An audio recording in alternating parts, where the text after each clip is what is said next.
Welcome back everyone. Welcome to civil services study. Next test पर आ जाइए। Test number है 234। यह टेस्ट सीरीज यूपीपीएससी पीसीएस के लिए चल रही है। इसमें 12th क्लास की ज्योग्राफी की एनसीईआरटी को कवर करना है। अगला जो टॉपिक है वो है प्राथमिक क्रियाएं। इंपॉर्टेंट है, प्रश्न बनते हैं इससे। प्राथमिक क्रियाएं, इसके बाद आती हैं द्वितीयक क्रियाएं, फिर आती हैं तृतीयक क्रियाएं। प्राथमिक क्रियाएं जैसे कि एग्रीकल्चर हो गया, उसके बारे में पढ़ेंगे। डेयरी उत्पाद हो गया, उसके बारे में पढ़ेंगे।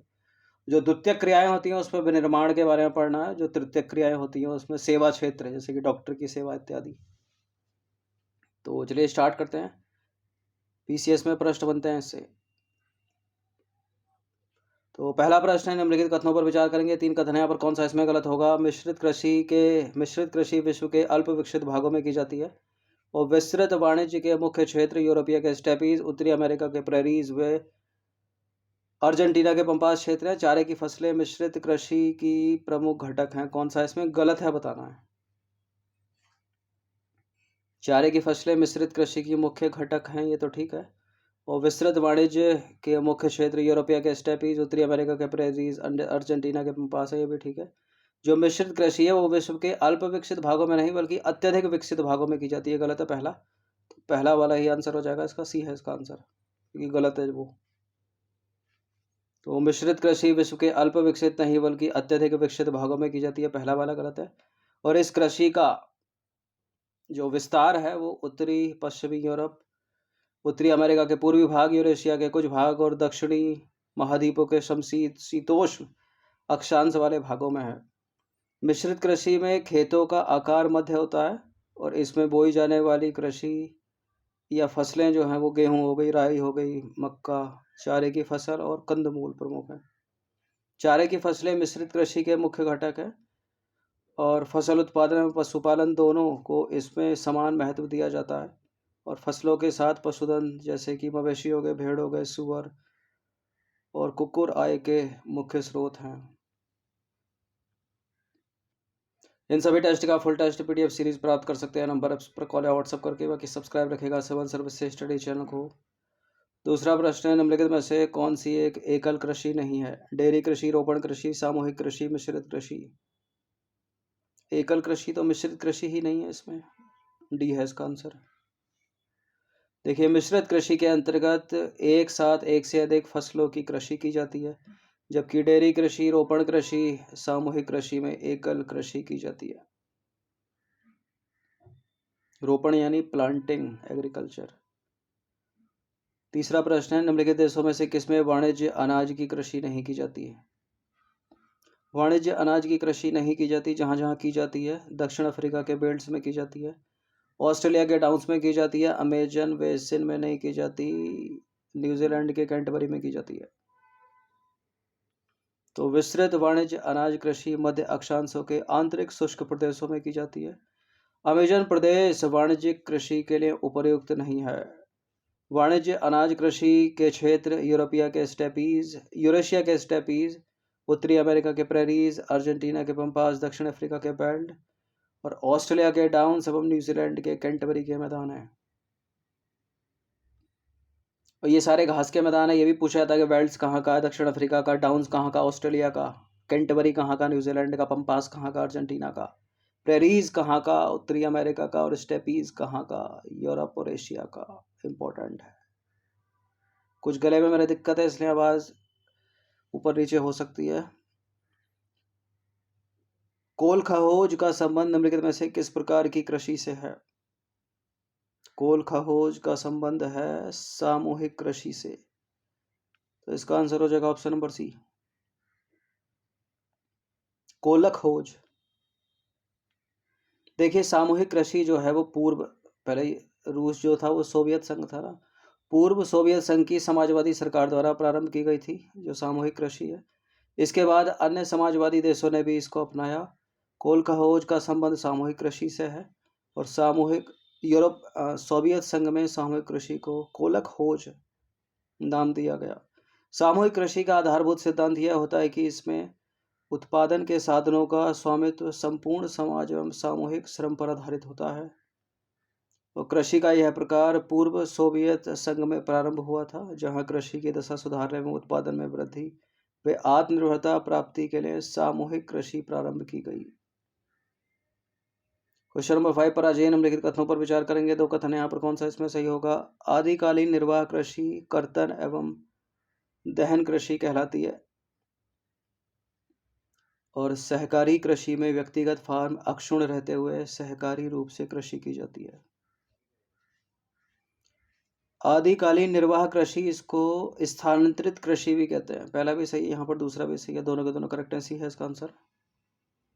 तो आदिकालीन निर्वाह कृषि या स्थानांतरित कृषि या कर्तन एवं दहन कृषि है जब कृषकों का एक समूह अपनी कृषि से अधिक लाभ कमाने के लिए स्वेच्छा से एक सहकारी संस्था बनाकर कृषि कार्य संपन्न करे तो उसे सहकारी कृषि कहते हैं। इसमें व्यक्तिगत फार्म अक्षुण्ण रहते हुए सहकारी रूप से खेती की जाती है। तो दूसरा वाला भी सही है। ट्रक फार्मिंग इंपॉर्टेंट है। ट्रक कृषि का संबंध निम्नलिखित में से किससे है?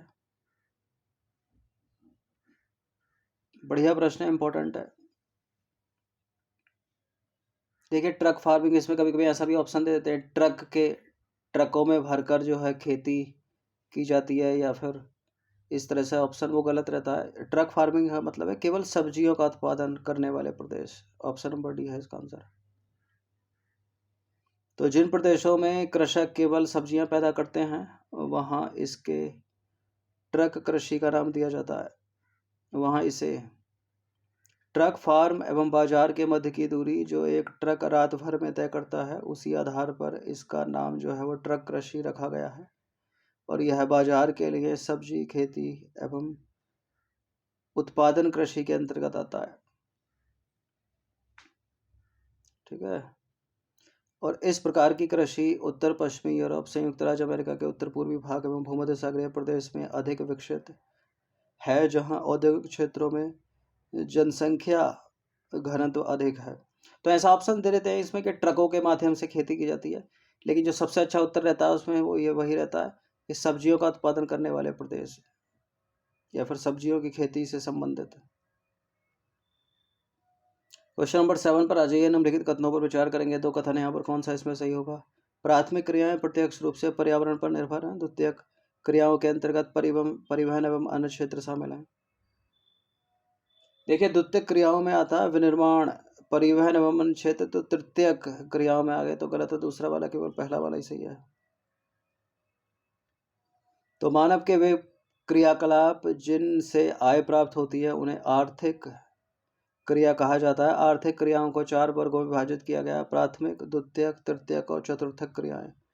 प्राथमिक क्रियाएं प्रत्यक्ष रूप से पर्यावरण पर निर्भर है, क्योंकि वे पृथ्वी के संसाधनों जैसे कि भूमि हो गया, जल हो गया, वनस्पति, भवन निर्माण एवं खनिजों के उपयोग के विषय में बतलाती है। और इस तरह इनके अंतर्गत आखेट, भोजन संग्रह, पशुचारण, मछली पकड़ना, कृषि एवं खनन कार्य सम्मिलित हैं। द्वितीयक क्रियाओं के अंतर्गत विनिर्माण शामिल नहीं है बल्कि सेवा क्षेत्र है। द्वितीयक क्रियाओं के अंतर्गत विनिर्माण शामिल है, न कि सेवा क्षेत्र। सेवा क्षेत्र तो तृतीयक क्रियाएं हैं। क्वेश्चन नंबर 8 पर आ जाइए। विस्तृत अनाज कृषि के संदर्भ में निम्नलिखित कथनों पर विचार करेंगे। कौन सा इसमें गलत होगा? यह कृषि मध्य अक्षांशों के आंतरिक अर्ध शुष्क प्रदेशों में की जाती है। इसकी मुख्य फसल चावल है। विस्तृत अनाज कृषि की मुख्य फसल गेहूं है। गलत है, दूसरा वाला स्टेटमेंट, पहला वाला सही है। तो गलती ढूंढना भी है इसका आंसर। देखिए विस्तृत वाणिज्य अनाज कृषि मध्य अक्षांशों के अर्ध शुष्क प्रदेशों में की जाती है। पहला वाला सही है। अर्ध शुष्क क्षेत्रों में चावल की कृषि के लिए पर्याप्त पानी उपलब्ध नहीं होता, इसके कारण यहाँ चावल की खेती नहीं होती, कि चावल के लिए चाहिए पानी, और जो शुष्क है या अर्ध शुष्क है तो वो कैसे होगा उपयुक्त। इसकी मुख्य फसल है गेहूं। यद्यपि अन्य फसलें मक्का, जौ, राई, जई भी बोई जाती हैं। तो दूसरा वाला गलत है। क्वेश्चन नंबर 9 पर आ जाइए। गहन निर्वाह कृषि निम्नलिखित में से विश्व के किस क्षेत्र में की जाती है? गहन निर्वाह कृषि, यहाँ तो वाणिज्यिक कृषि है, यहाँ फलों की कृषि है। एशिया के घने वसे देशों में की जाती है गहन निर्वाह कृषि। तो गहन निर्वाह कृषि मानसून एशिया के घने वसे देशों में की जाती है। और दो प्रकार की होती है ये, चावल प्रधान गहन निर्वाह कृषि और चावल रहित गहन निर्वाह कृषि, इसको पढ़ सकते हो आप। क्वेश्चन नंबर 10 पर आ जाइए। इंपॉर्टेंट प्रश्न है, कई बार एग्जाम से बना। खट्टे फलों की कृषि निम्नलिखित में से किस प्रकार की कृषि के अंतर्गत आती है? मेडिटेरियन प्रदेश है, भूमध्य सागरीय कृषि। देखिए, खट्टे फलों की कृषि भूमध्य सागरीय कृषि के अंतर्गत आती है। भूमध्य सागरीय कृषि में सर्वाधिक अंगूर की खेती की जाती है और अच्छे अंगूर, अच्छी किस्म के अंगूर से उच्च गुणवत्ता वाली मदिरा यानी वाइन बनाई जाती है। और इस कृषि का विस्तार भूमध्य सागर के समीपवर्ती क्षेत्र जो दक्षिण यूरोप से उत्तरी अफ्रीका में ट्यूनीशिया के अटलांटिक तट तक फैला है, दक्षिणी कैलिफोर्निया, मध्यवर्ती चिली हो गया, दक्षिण अफ्रीका का दक्षिणी पश्चिमी भाग हो गया और ऑस्ट्रेलिया के दक्षिण पश्चिमी भाग हैं। कृषि की प्रणालियों के संदर्भ में निम्नलिखित कथनों पर विचार करेंगे। तीन तीन कथन है यहाँ पर, कौन सा इसमें होगा सही? देखिए, निर्वाह कृषि में कृषि क्षेत्र में रहने वाले लोग पूर्णतः कृषि से होने वाली आय पर निर्भर नहीं करते। निर्वाह कृषि में कृषि क्षेत्र में रहने वाले लोग पूर्णतः कृषि से होने वाली आय पर निर्भर नहीं रहते। आदिकालीन निर्वाह कृषि शीतोष्ण कटिबंधीय क्षेत्रों में की जाती है। आदिकालीन निर्वाह कृषि मध्य अफ्रीका व मैक्सिको में मिल्पा कहलाती है। देखिए, बिल्कुल करेक्ट है पहला, निर्वाह कृषि में कृषि क्षेत्र में रहने वाले लोग पूरी तरह से कृषि से होने वाली आय पर निर्भर नहीं करते। दूसरा वाला गलत है, आदिकालीन निर्वाह कृषि शीतोष्ण कटिबंधीय नहीं बल्कि उष्ण कटिबंधीय क्षेत्रों में की जाती है। और मिल्पा कहलाती है आदिकालीन निर्वाह कृषि मध्य अमेरिका और मैक्सिको में, ये ठीक है।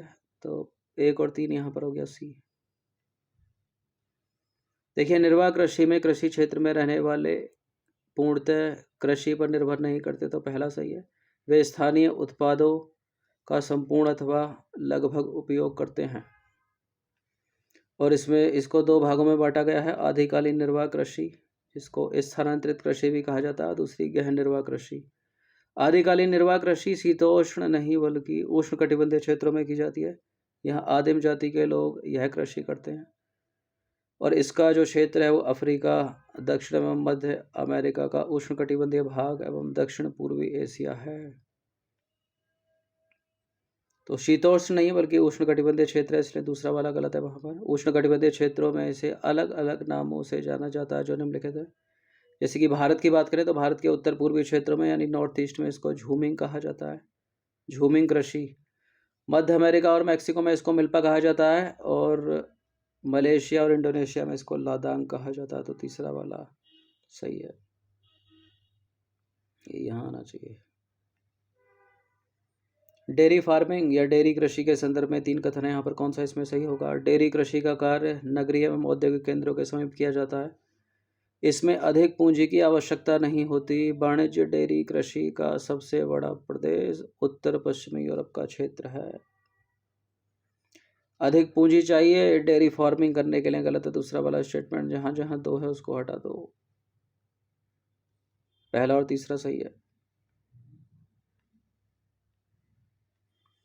तो डेयरी कृषि में पूंजी की अधिक आवश्यकता होती है। पशुओं के लिए छप्पर बनाना, घास संचित करने वाले भंडार, दुग्ध उत्पादन में अत्यधिक यंत्रों के प्रयोग के लिए पूंजी भी अधिक चाहिए।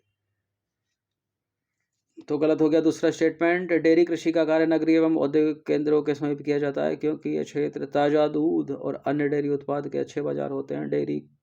वाणिज्य डेयरी कृषि के 3 प्रमुख क्षेत्र इस प्रकार हैं।